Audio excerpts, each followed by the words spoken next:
Okay, everybody, we're ready to begin. My name is Joyce Raimondo. I'm the Education Coordinator at the Pollock-Krasner House and Study Center. And today we have a special program. I am at the Tractor Barn, which is part of the Bridgehampton Museum, with the amazing artist Jonathon Nash Glynn. And we are very lucky to have the Executive Director Connor here. And he's going to start us off by saying a few words about their initiative with this barn gallery located in Bridgehampton. So Connor, tell us a little bit about the barns, what this space is about. Yeah, so when I got started working here at the museum about 2 years ago, we've had this barn in the back of the museum for, I think, about 20 to 30 years or so. It's just been a big storage space. So where I'm standing right now, you actually couldn't even get inside this far to the barn when I started here 2 years ago. So we started cleaning out the space, reorganizing it, and figuring out what we wanted to do, which is to create a large multi-purpose room for fundraisers, educational programming, and then also for gallery shows.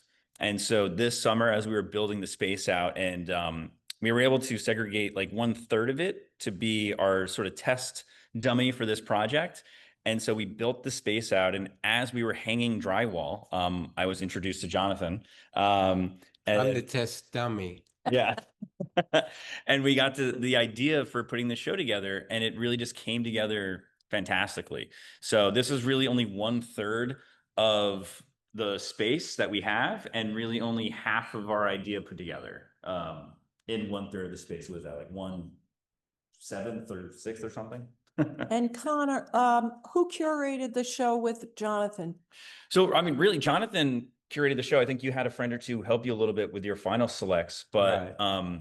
Yeah, really with this space, what we're really interested in doing is turning the space over to whatever artists we're working with and let them kind of run wild with it a little bit. Always happy to give some input here and there, but we have our other main space, the Nathaniel Rogers House, where we're curating shows all the time. And so in order to have our full list of catalog of programming there and then have this open, we're kind of turning this over to our artists that we work with to do as they see best. Yeah.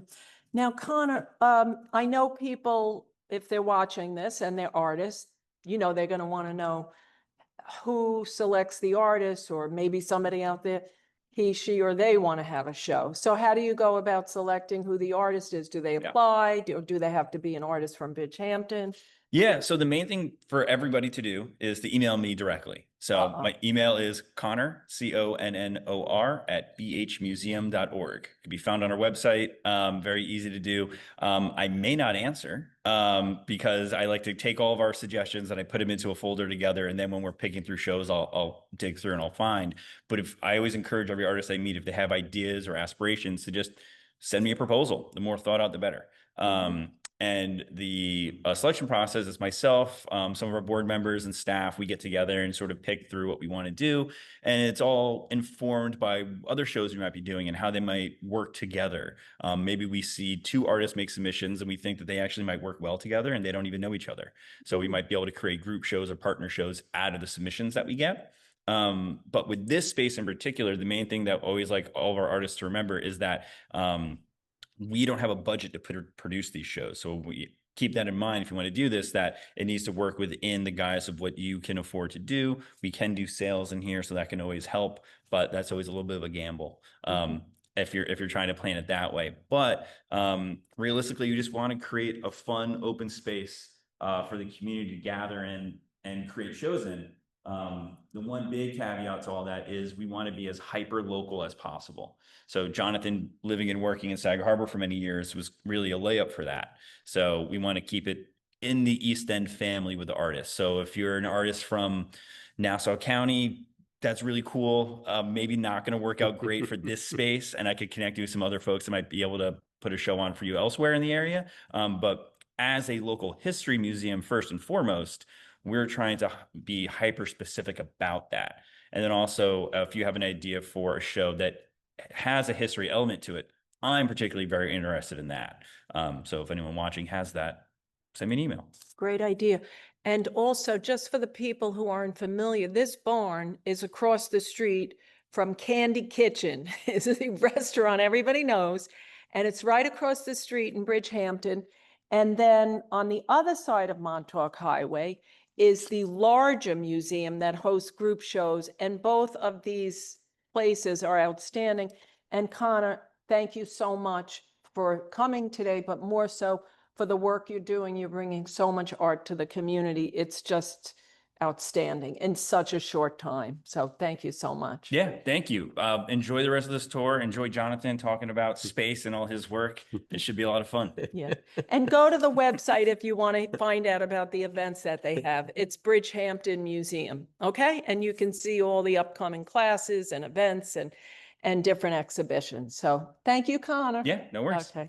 Okay. Great. So I'm happy to introduce Jonathon Nash Glynn and his dog.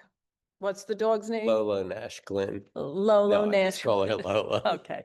So what we're going to do today, Jonathon and I have known each other for a long time, and it's I'm very happy to host this amazing show today.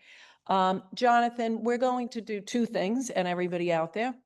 As the education coordinator at the Pollock House, I'd like to put this idea, this is called New Space.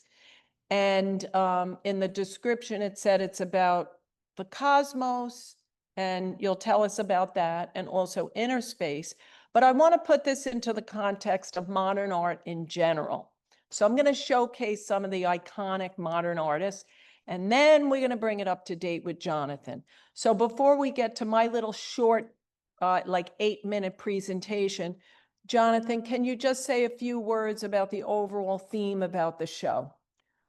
Yeah, so it's called New Space, and it's a double entendre because it is a new space with the Bridgehampton Museum.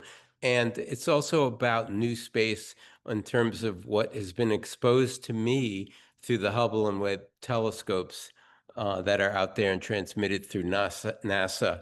So I had this vision when I saw the space that I wanted to riff in a painterly way with the inspiration of outer space.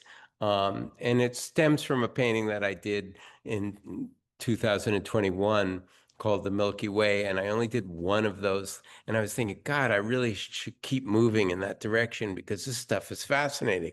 And so it's not a literal paintings from the web, but it's more of a consideration of the vastness of space and time, and the weird symbiotic visual relationship between vast space and cellular space. In other words, there's a painting called Conception, which is really like the biological basis of human conception. And I found that to be coincidentally similar to galaxies as they are formed and disintegrate, incipient stars. So to me, it was just fascinating, the sense of scale and space. Mm-hmm. And so hopefully you'll get a sense of that when we go through this. And I'm really eager to see your presentation right now about. Thank you. So we'll see what happens. And it ties in really well, the idea of the artist painting from within, and also the vastness of the cosmos, and being one in the same in terms of energy. So let's take a look. I'm going to replay a short presentation I gave a few years ago. Okay, and it'll be about 8 minutes. I hope you enjoy it. So I'm going to do a little screen share. With Van Gogh, Starry Night, 1880. I'm going to interrupt. Can you hear it? If not, please unmute and tell us. 89. And of course, this is early modern art. So Van Gogh is hospitalized. He's in an asylum. He had a breakdown, and he's looking out of his window, and then he paints this scene somewhat from memory, but also imbuing it with his own imagination, his spirituality, his inner life, and his emotions. And he says, be clearly aware of the stars and the infinity on high.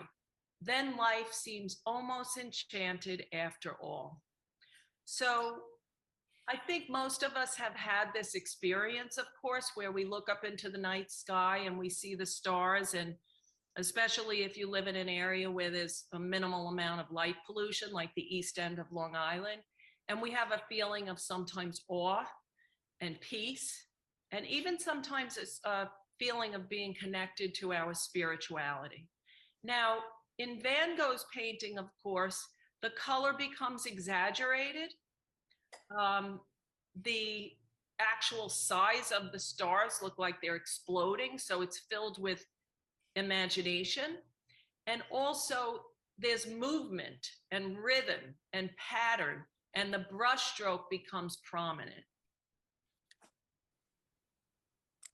This is a work by George O'Keeffe, 1917. This is the beginnings of abstract art in America.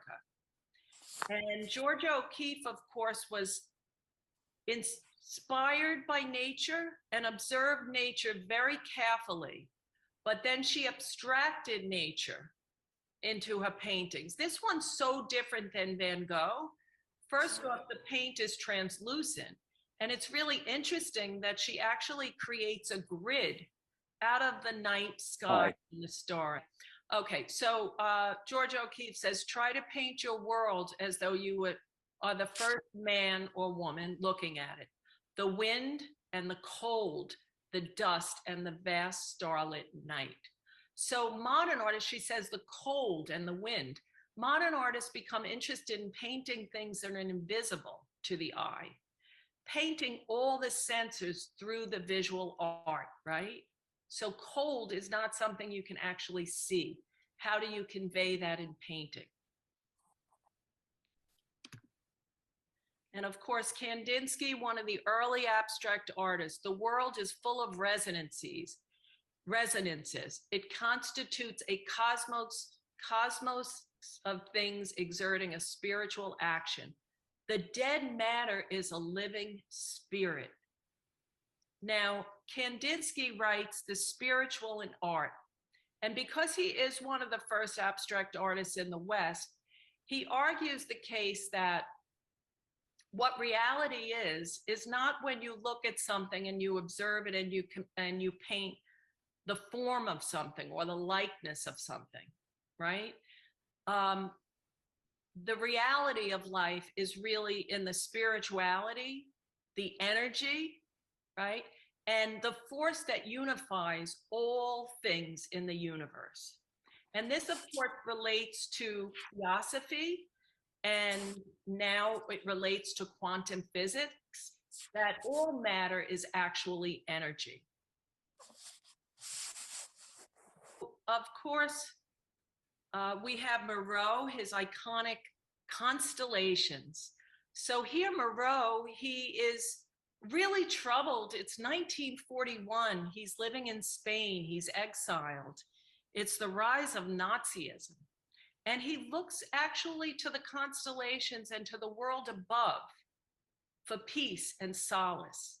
And he lets these images flow out of him. It also relates to surrealism, tapping into your unconscious and your dreams and letting an image flow and emerge out of the space within, and also literally in this case, the space within the canvas. And of course, when you look at Miró's work and all modern art, it's so much fun because it's all about your perception. So you might literally see some constellation forms in here, or creatures, or little beings and stars and moons, and you could look at it again and then see something completely different. And that, of course, is a key surrealist idea.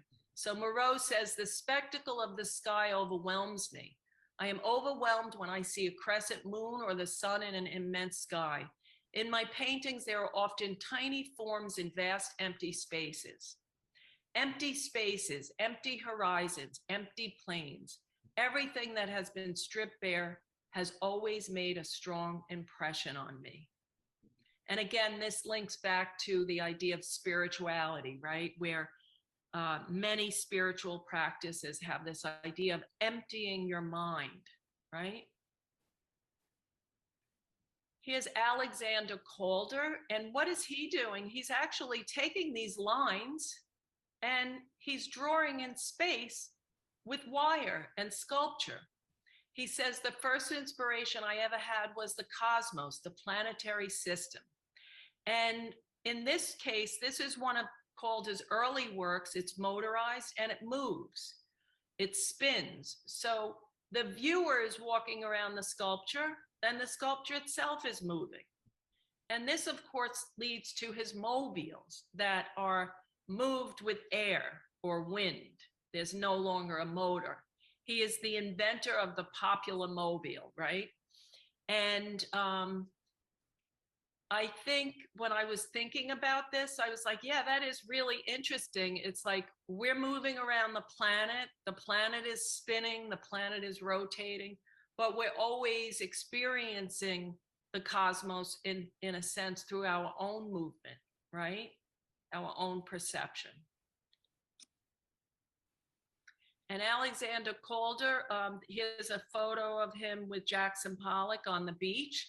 So all of these on the East End, all of these artists knew each other, not Miró necessarily, but Pollock would have been strongly influenced by Miró and the other artists who were prevalent at that time in the media, at the Museum of Modern Art, in discussions, meeting with each other in New York City on the East End and so on. So they were sharing these ideas. And this idea was literally in the air, right? So this is an exhibit at MoMA. And here's a statement. The Museum of Modern Art will open. The purpose of the new exhibition will be to explain to the layman in dramatic and lucid sequence the basic features of air-age geography, the understanding which is essential to the winning the war and making a successful peace. So these ideas influence artists, right? Seeing new photographs. And here's Jackson Pollock. This was a photo from Life magazine, taken from an aircraft. And then you could see Pollock's painting above it in 1949. You can see a direct relationship. So Pollock takes this idea of painting space in an abstract way, but how is Pollock different? His art becomes much more physical. He begins to use the paint in a much looser way, dripping it, spilling it, creating lines in space, like Calder, because Pollock is literally creating lines in space, not touching the painting. He's hovering over the painting, right? Working from all four sides. And Pollock's famous quote, energy and motion made visible, memories arrested in space. And Pollock's wife, Lee Krasner, also an amazing artist. I saw this mosaic table created around the same time, and I said, that's interesting. It has kind of a cosmic feel to it. This idea of rotating and things spinning and turning and so on. And here's one of Lee's action paintings, painting in which the inner and the outer man are inseparable, transcends technique, transcends subject, and moves into the realm of the inevitable. So all of these ideas, of course, when we talk about inner and outer space or any given theme, you can't say this is just one thing. You know, this painting is about, okay. We're going to stop there. And I think you are going to see some of the connections between the themes that I just shared and Jonathon's work, and how Jonathon makes this theme his own based on the technology, the photography, and the knowledge we have today, as well as your own experience. So you ready to get started? I'm ready. So where shall we start, Jonathon? Let's go down the room, maybe show your audience basically the overall layout of the room. And I'm happy to talk about it. So should we go on a little walkthrough and then we'll zero in on one? Sure. Okay, so the paintings are quite large, and Jonathon will speak about some of the individual paintings, but I just want to give you a little overview here. It's really beautiful. The paint is very, sometimes it's very thick, sometimes it's very shimmery, sometimes you can see the brushstroke or clearly the movement of the artist.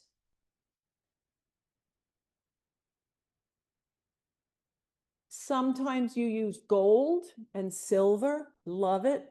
This one looks like you used a sponge.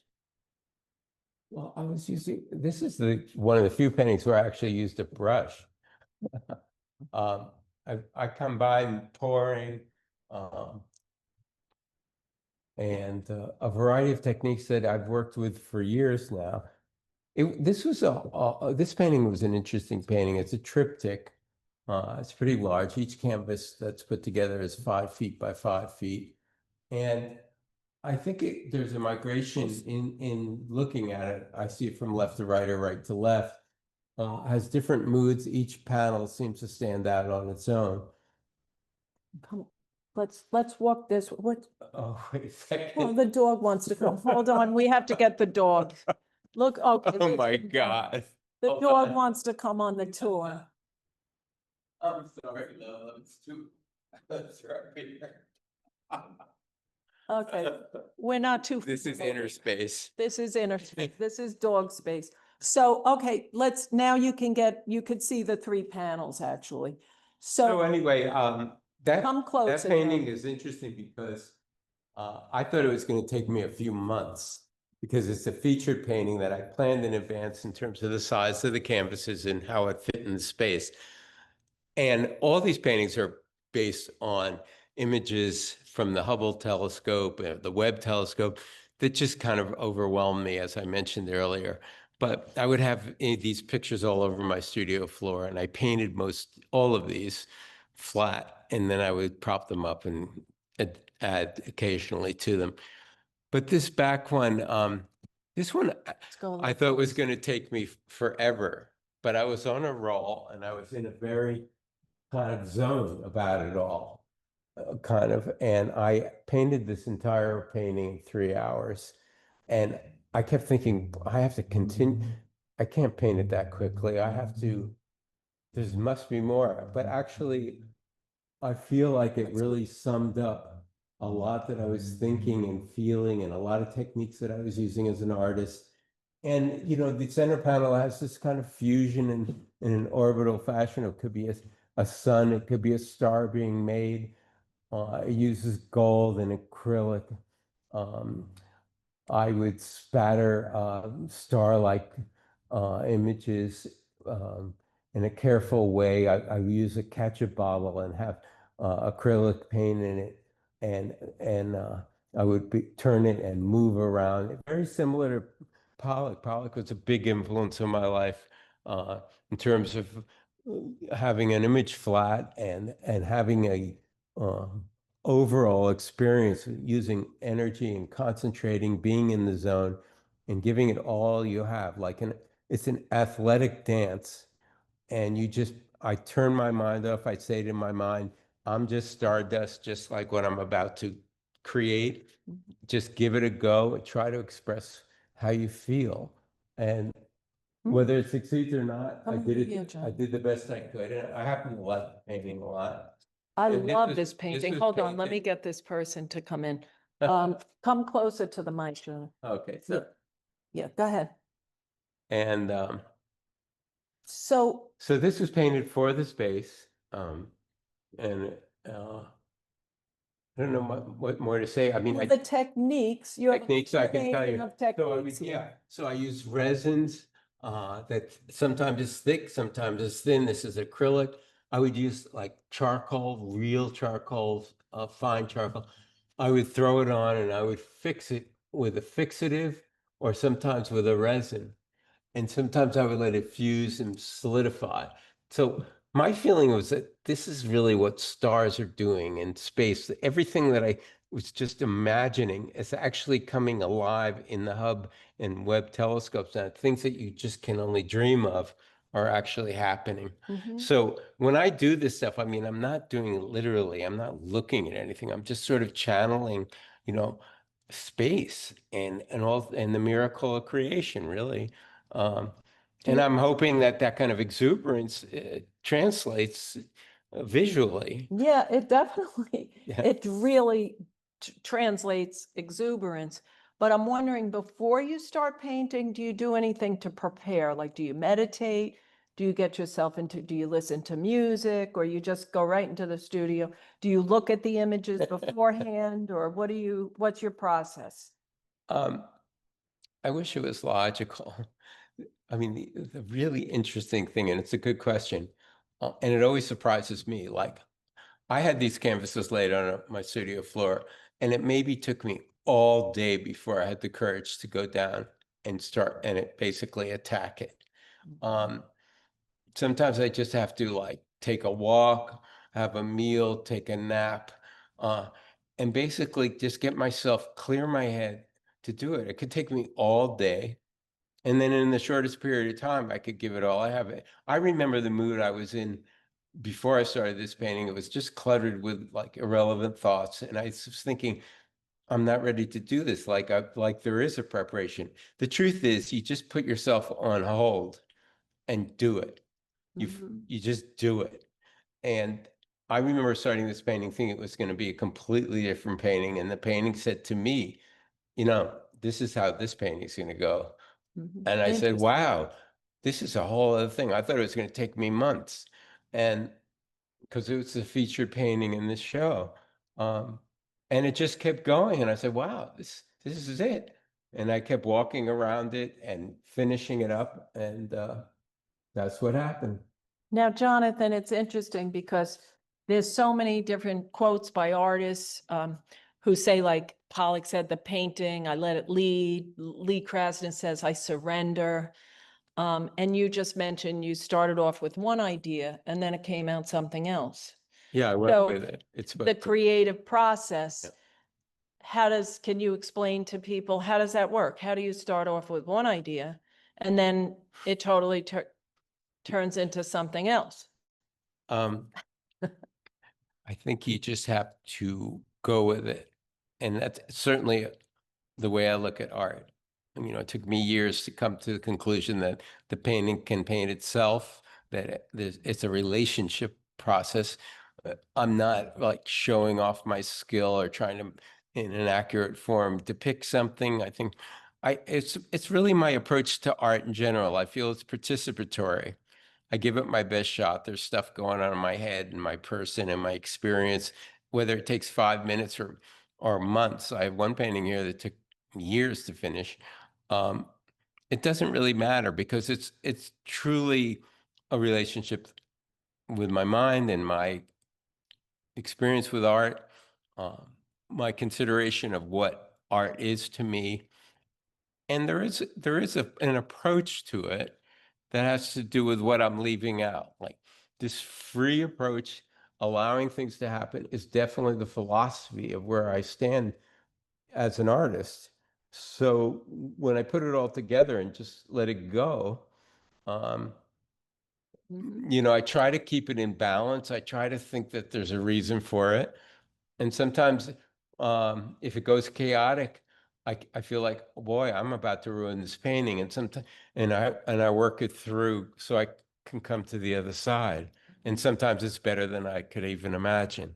I don't know. It sounds like crazy thinking. I think, well, then I must be crazy too, because it makes sense to me. But I think, yeah, there's the idea of trusting the process. And you mentioned it takes courage. It does take courage to just kind of let yourself go and not try to control the whole process. So which painting were you speaking about that took you said several years? So this one up here on the right it's very thick and it was just not resolving itself.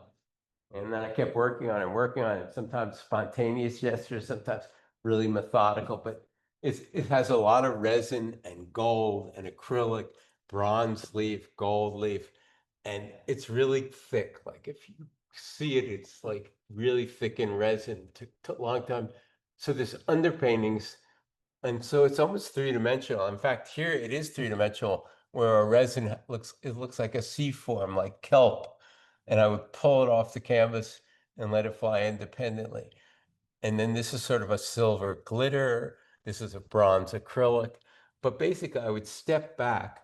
And if you step back, there's like 4 orbs that create a cross. So there's a spiritual content that sort of transcended, even my intention.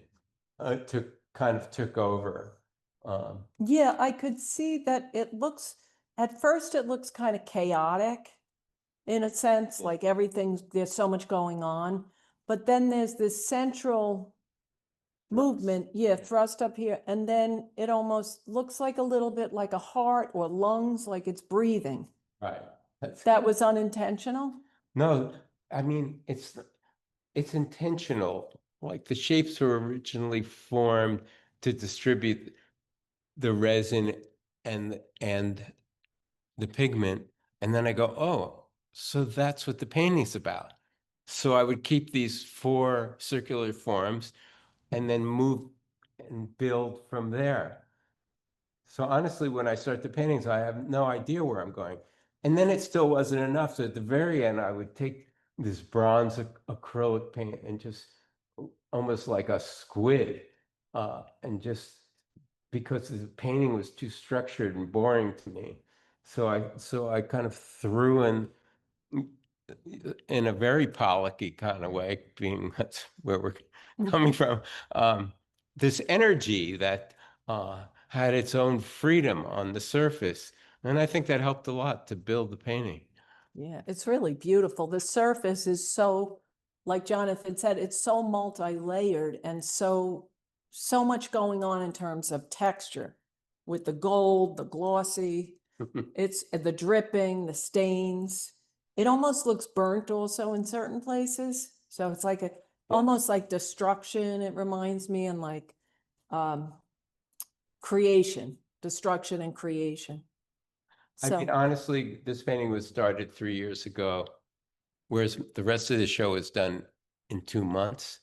This painting, I almost felt like I didn't have to paint any more paintings anymore because it seemed to have everything in it. I mean, it's silly, but it's the stuff that keeps you in the game here. And of course, I did the rest of the show afterwards. But I wanted this painting in here, even though this was not inspired by the Hubble, but it's sort of like where I was at in my head. So you can see the process has a lot to do with spontaneity and discovery. Mhm. Now, how about this one is very different because there's little dots on it. And I'm just going to step back for a minute. And it's just to describe this one, there's two panels, and there is actually a space in between, a little white space. So tell us about this one, Jonathan. Come closer so they could see a little. So this is kind of the universe, and it was interesting. You know, I picked the colors from a reproduction of some of the Webb and Hubble telescopes, this sort of blue in a dark space, but it's not a rich black. It's sort of a gunmetal, and it's a little softer. And the blue, the colors are what they are. When you get real close, it's a painting with dots and stuff. And when you go back, it looks like the universe with galaxies. So the galaxies I would paint each individually. I'd make them up. I would look at what they galaxies look like. I'd make up my own galaxies. And then I would go back in also, for instance, with really black paint. And because I was kind of inspired, there's certain data for lay people. Like I don't really know astronomy that well, but I listen to what I listen to, and I love looking at it. And there's apparently black holes are taking up more space than you can even imagine. So there's more that you don't see than what you do see, which is quite a bit. So I would even go back in with the painting with blacker blacks as if they were black holes. So I had my own little fantasy going on what my universe looked like. But I think when you go back, it looks exactly like what you would see from a Webb or Hubble telescope. So it's sort of fun as an artist to artificially create the universe with a lot of galaxies in it. Now, here's the secret. You want to hear a good story? It's really ambitious. Take a look at this. You see this image up here? It's a galaxy, and it's one that was sort of looking like the original. But I mean, I kind of diffused it in this particular painting. But now when you take it down in respect to all the other billions of galaxies that we have in this universe, I went in and those two paintings on the opposite wall are actually me riffing, like they say in a musical term, on that one galaxy. It's both that painting and this painting. And they both took on different ideas for me, as I've earlier mentioned. Let's take a close look at this one to start, or you want to start with this one? I think we discussed that a little. So in a way, Jonathan, would you say that other painting and this one, then would you say this is like painting from observation? Yeah. Yeah, I would. Uh, Accuracy, no, but observation, yes. I mean, it kind of fascinated me. It seems very sexual. It could be lips. It could be like a sun, a starburst. The energy of the paint around it is an atmosphere. I worked on this one for days. This one.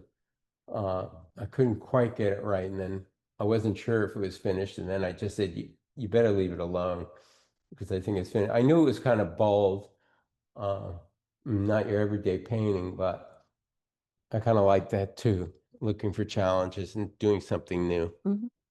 This one, it reminds me of a lot of things, but it actually reminds me of Van Gogh's painting of the Starry Night because it's like almost the yellow coming out of the blue in such a dramatic way.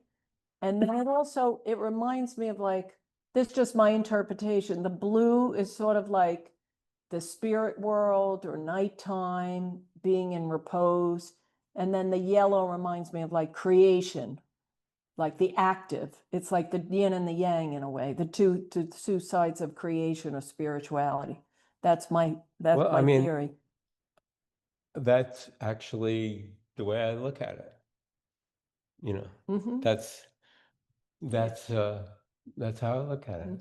And the universal themes. Yeah. But the quality of the paint, what you can't see, of course, on a computer screen, is the quality of the paint is really intricate. It's like the some of it soaking in, and then this part is built up, and then you have the resin over here. When you work with the And this is like underpainting, and I use stiff brushes to get this feathery kind of thing. I mean, this is fun to me. And I think it's kind of beautiful. And but really it's artificial. I mean, basically you're trying to make a picture, but you want it to feel something. But I'm also into the actual tangible paint itself and what it does for me. And when do you let it go? When do you stop? So I stopped, and then I started another one down there that I said, I'm not done with this, but I'm done with it. So let me try another way to think about it. And that's when we went to that one. And this is using really thick silver paint, these are like pure pigments and just great colors. That's beautiful. And these are kind of resins that go in and out and weave into the space.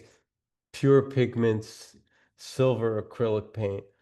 And it was really fluid. And once I got that fluidity, I said, don't mess with it. Just keep it fluid. This is using like a really stiff brush to get a feathering look. It wasn't a loose brush. It was a brush that like the paint already dried on it. So it has like a claw-like effect. And then the underpainting, of that particular region comes through. And I said, these things are happening fast, but my eye catches them, and I say, leave it alone. This is it. It's happening. So, that's what happens. And sometimes people want to know, like a lot of times, especially beginners, when do you know if painting is finished? That's a really tricky thing. I think it's finished when when you no longer dislike it. Like there's not stuff that has to be resolved anymore. Or sometimes you can't get there, and then you say, okay, like this just didn't work. True. But mostly I try to hang in there with it until it works. It's sort of a relationship that you're going to make it work. Yeah. Like this painting over here was a whole other painting, and I had it around for a month. But then when I really started jumping on it, I tried to make it work. And this one I had in mind, you know, the kind of cosmic thing. So I took a painting that didn't work and kind of redid it. That was my next question. So when you say the painting didn't work, was it sitting in your studio for It what? was sitting in the studio. I even showed it to other people. It was a simple painting and it really wasn't that good. And I kind of knew it and I tried to make believe it was good. And eventually I realized that it wasn't. And then this one I didn't even like before the show that much. Sometimes I'll turn the paintings around because it just doesn't work for me. And then I realized it's complex. It has a lot of ingredients that I use in the other paintings, but it was pretty good. And the funny thing is when I showed it here, this was Connor's favorite painting. A number of people found this to be their absolute favorite painting. So they go, wow, you never really know, do you? Uh-huh. But this is about using like acrylic gold and then just throwing pure pigment on it and then fixing it with a resin spray. Like I like the look and the effect, and however I can get it, I'm gonna get it.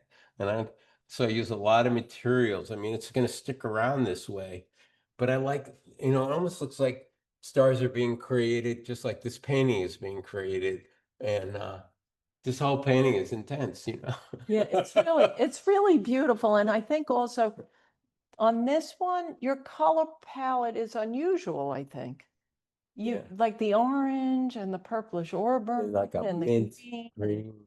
Yeah, yeah, and the yellow down there. It's unusual It's colors. And then the silver, but like you said, it all works together. And it's original. And I like that. weird. So, oh, I'm sorry, the Zoom thing kind of went askew. Does anybody have any questions for Jonathon so far? Feel free to unmute and ask. Any I've comments? shocked them. No. Well, let's take a look. We have a couple more paintings. Let's take a look at this one. I So have this a one- question.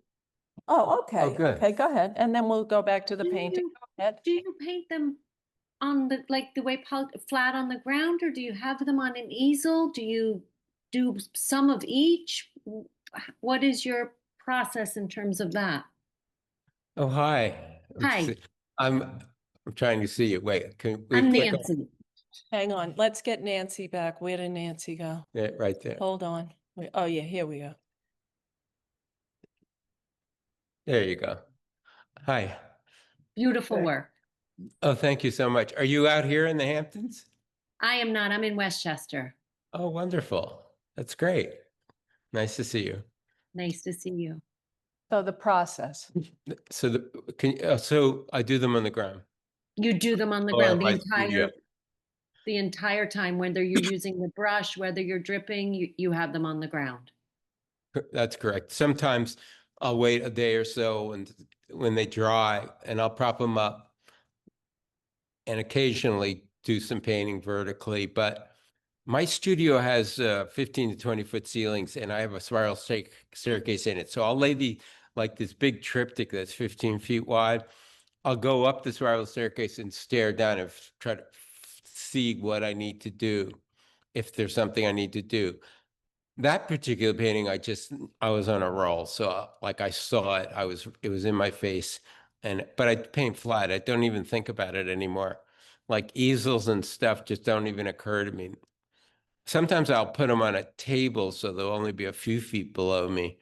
But I don't, at this scale, I mean, I don't even know how to do it on an easel, really.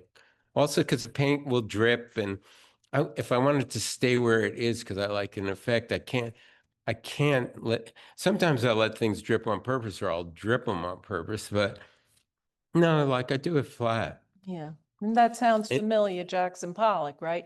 The gravity pulls the paint down, like this one with the dots. Had it not been on the floor, all those dots would have dripped. But when you're painting, Jonathon, do you have an idea of what's the top and the bottom and the left and the right?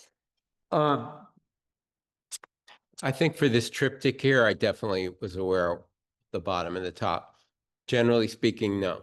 Like, as I'm painting it, maybe I'll say, wow, this seems to be the bottom, and then I'll go with it. Mhm. By the time it's finished, I know what's top and bottom because it just feels that way, and it kind of it's a balance. It's an internal vibe, where you know what's top and what's bottom. Mhm. I did sell a painting once where I thought it was I thought it was horizontal, and they ended up hanging it vertical, and it looked really good. Yeah, and So actually you're in good company because the Whitney Museum displayed a Pollock painting, number 27, for years, horizontal. And then I went to the other new Whitney Museum and it was vertical. So you're in good company, okay? that's really weird. Yeah, But yeah. I get it, though. It doesn't really matter. I mean, if you think about outer space, there is no top and bottom. I mean, if we're going to stick with that idea. Mhm. True. Any other questions? Good question, Nancy. Thank you. Hello, it's Colleen, Saskatoon, Canada. I I am audio only, but love the work. It's amazing. I heard it's a little bit from the Hubble telescope, but haven't they gone on to the Webb telescope? Like, is that a greater intensity? And I also did like your comment about dark matter, things that people thought dark matter was just empty space, but dark matter is matter that is just dark. And also, another discovery is something's been able to escape from a black hole, and that also has me quite intrigued. But beautiful, amazing, the multimedia, the throwing the charcoal, the fixing the charcoal, it's all very, very um, illustrative of how space might be. I've heard that it smells like gunmetal, but I mean, who can even say what it smells like? Mhm. Um, Good. your, your, um, your fascination is also mine. I don't really know much about black holes, or I just have the same information that you have. I approach this more in a visual, just wondrous way, and try to translate it from being a painter all my life, just to how to translate that emotionally and visually. But I don't really know much about any more than is simply accessible to all of us about what they're discovering with space and black holes. Pretty crazy stuff. And black matter, I mean, that just blows my mind. But I don't really know much about it. I just try to keep up in the same way you do because it's so out there. Good question. Good comment. Anybody else? Thank you. Thank you. Thank you so much. Yeah. Anyone else? Now, you were going to tell us about this painting, Jonathan. Any thoughts on this? Who, me? Yeah. This is so beautiful, this painting with the golds and the reds and the greens and the glitter. You're not a minimalist. No, not here. So, I have a story about this, but I was thinking maybe for future paintings, but the truth is it's truly here.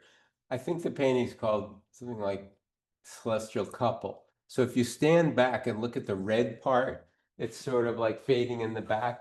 There was one Hubble telescope or Webb telescope picture of what looked like a figure in red. And so I fantasized a couple in red that was just sort of formless in space. So in my fantasy, I see the red, this sort of like as a figure, and this as a figure and arms. But I didn't really mean it for it to be literal because I didn't want to go there. But in my own mind, that's why I called it like celestial couple. That's a great title. That's a great title. Any other questions for Jonathan? Now, Jonathan, would you mind on our last few minutes telling us, because if you don't mind, in addition to being an artist, Jonathan is the founder of an amazing organization called Wings Over Haiti. So you want to talk about creativity. This is creativity. Do you mind telling us? No, it would be a pleasure. So years ago, I started Wings Over Haiti, and we built schools in Haiti. This was after the 2010 earthquake. I had a private plane, and jets couldn't get down to Haiti, so I flew my own plane down and deliver medical supplies, got some attention. And then with community participation here, we started raising money and starting schools in Haiti. So if you go to wingsoverhaiti.net, you could see these gorgeous kids that really have very little. So we feed and educate now up to between the two schools about 400 children and growing. And sometimes the meal that we give them is the only meal they'll have for the day. So and the education that we give them is extraordinary for their region, and it's extremely satisfying for me to have that as part of my life. And I work with some of my best friends, and we raise money annually. And that's the story. So how can people find out more about your art? What is your website So my or your Instagram? Oh, Either Instagram, way, whatever you. probably Jonathon Nash Glynn. And your GLY, website? and the website is JN Glynn, GLYNN.com. And then the organization is wingsoverhaiti.org. Wingsoverhaiti.net. .net. If you want to learn more about it. Yeah, that would be great if Yeah. anyone wanted to look at wingsoverhaiti.net, because it's a wonderful organization, and we live in difficult times, and we have a really good impact. Keep children alive and educate them in Haiti, which is getting very little attention, and I have a lot of poverty. So. And I love the way Jonathon made, the way he explained, he made it sound so easy, the art. He made the Wings Over Haiti sound so easy. Like I flew my jet plane down and we collected money and we built a school. Do you realize the effort that It wasn't a jet, it was just. Oh, jet. I wish it was a jet. It was a Private. single engine Cessna, Even more which is like having yeah. like, a Okay. rowboat with an Yeah, engine. but the idea is the effort and the number of people that you had to bring together to open up a school in Haiti is astounding. And also the effort and the expertise that it takes to make these paintings that look so fresh and so alive. It really takes years of painting and studying in order to improvise in this way. So any other closing comments or remarks for Jonathon? Just, I guess, a couple remarks. Colleen here again, Inner Space, Saskatoon, Saskatchewan, Canada. I'm First Nations, like the Native people of Canada, and just to get like pedestrian earth about it, we do believe we come from Stardust, the Indigenous people, and we give people spirit names like Starwalker. There was a musician who dedicated a lot of his final work to Indigenous people, Gordon Downey, and he was given an Indigenous name, He Who Walks Among the Stars. And also, there are cultural mythologies based on nebulas. The White Buffalo Nebula was quite meaningful. So it was just really a remark. But Yeah, it no, is. thank you, Colleen. Yeah. It's beautiful. I'd like to know more about it. And doesn't surprise me. Sounds really beautiful. I mean, that whole Stardust thing is a fact that we're made of Stardust. It's nothing, I mean, if it's a real surprise to people, it's an enlightening and spiritual realization that's a fact. That's a beautiful thing. Yeah.